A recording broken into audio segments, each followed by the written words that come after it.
austatud esimees. Head kolleegid!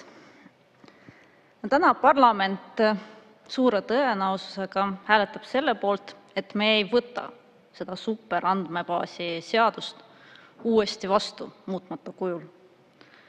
Aga ma arvan, et me ei peaks üldse seda ka tulevikus mitte mingil kujul vastu võtma. Pärast seda tänast hääletust peab see igaveseks jääma kas sahtlisse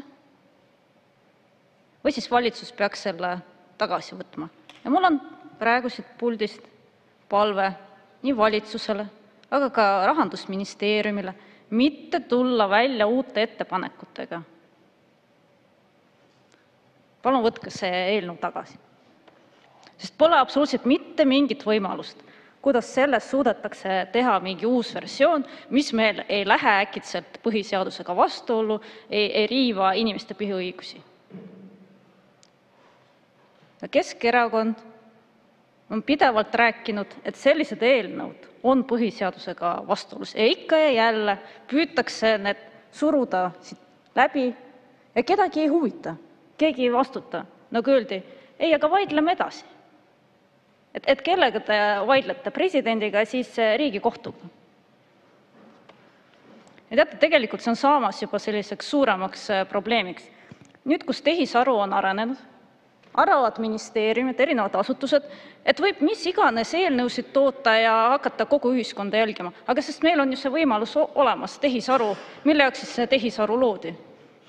Ja täna kõik riiklikud ministeeriumid, õiguskaitseorganid, riiklikud asutused võistlevad, kes siis saab rohkem andmeid koguda, kes saab rohkem andmeid enda kätte, sest see on see uus valuuta, mille pärast võisteldakse, siis tuuakse siia kogu aeg uusi eelnõusid. Ja mind hirmutab, kui lihtsalt tuleks nende ettepanekutega välja. No politseikaamerate asi, seda oleme juba piisavalt arutanud.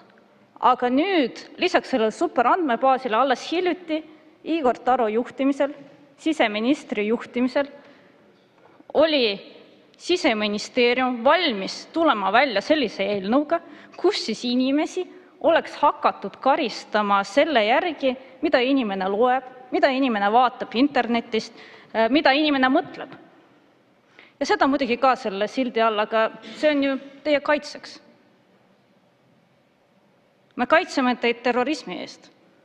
Täpselt nagu see sama superandmebaasi eelnõu. Igal pool kirjutatakse sinna pealkirja ikkagi terrorismi tõkestamine. Aga et inimesi selles ulatuses kontrollida, nagu Igor Taro algselt tahtis, no see oleks ju tähendanud, oleks totaalne jälgimine oleks sisse viidud. Oleks jälgitud, mis saated inimene vaatab, mis interneti lehekülgedel inimesed käivad, mida loevad, mida kirjutavad, mis mõtted neil on. Ja ma absoluutselt ei välista, et tulevikus oligi plaan, et liidetakse need kaks asja kokku. Seesama rahapesu andmebüroo superandmebaas, kus siis oleks juba hulk andmeid kokku kogutud. Ja siis oleks liidetud ka kõik need muud andmed, mis on kogutud inimeste arvutitest, telefonidest ja muudest kohtadest. Ja siis oleks pandud veel tehisarud omavahel suhtlema, et kus need vaenlased meil on. Ja see ei ole enam vandenõuteooria. Varem oleks kõlanud nagu, ma siin räägiks mingisugustest vandenõust, aga see ei ole vandenõuteooria enam. See on juba reaalsus, kuhu me täna liigume. Ma ütlen, Orwell lihtsalt puhkab selle kõige kõrval, mis meil siin toimub. Ja tulles tagasi selle sama superandmebaasi juurde, et kõik need põhjused, mis ma juba eelnevalt nimetasin, miks seda enam mitte kunagi ei tohi sahtlist välja võtta, ja ma tuletan meelde, sooviti ühendada 11 erinevat riiklikku andmebaasi, iga inimese kohta luua profiil ja seda profileerimist oleks hakanud tegema tehisaru. Tehisaru siis oleks hakanud otsustama, kes on meie ühiskonnas ohtlik inimene, kes ei ole. Ja kusjuures see sõnastus, mis on seal kirjas, mida nüüd Rahandusministeerium arvab, et hakkab muutma, see sõnastus oli meelega nii lai ja arusaamatu, et põhimõtteliselt selle järgi võiks iga inimeses leida näha vaenlast. Ja ametnikud oleksid seejuures saanud vaadata, mis varad sul on, kus sa elad, mida sa poest ostad, kus sa käid, kellega sa suhtled, isegi mis terviseandmed sul on. Et kujutate ette, et riik loob teist profiili, kogub andmeid, teeb järeldused, Aga kui sa soovid teada saada, mis andmed riigil on, ei, neid andmeid sulle ei väljastata. Eraldi oli veel seaduses kirjas, et aga andmed inimest kätte ei saa. Et sellele juhtis ka president väga teravalt tähelepanu. Ja öelge mulle, millised muudatused on võimalik sisse viia, et nüüd see seadus kuidagi muuta põhiseaduspäraseks? No ei ole võimalik. Ja siis suure tõenäosusega ma kujutan ette, koalitsioon läheb teisele ringile, läheb kolmandale ringile, no ja siis lõpuks on see meil Riigikohtus. Vaidleme edasi, nagu ütles komisjoni esimees. Väga palun, ma teid tõesti palun, ärge tehke seda. Nagu kellega te vaidlete? Riigikogu on juba igasuguse usaldusväärsuse ja tõsiselt võetavuse kaotanud. Siin tekitame ainult Riigikohtule koormust juurde. Eelmine eelnõu läheb ka nüüd Riigikohtusse.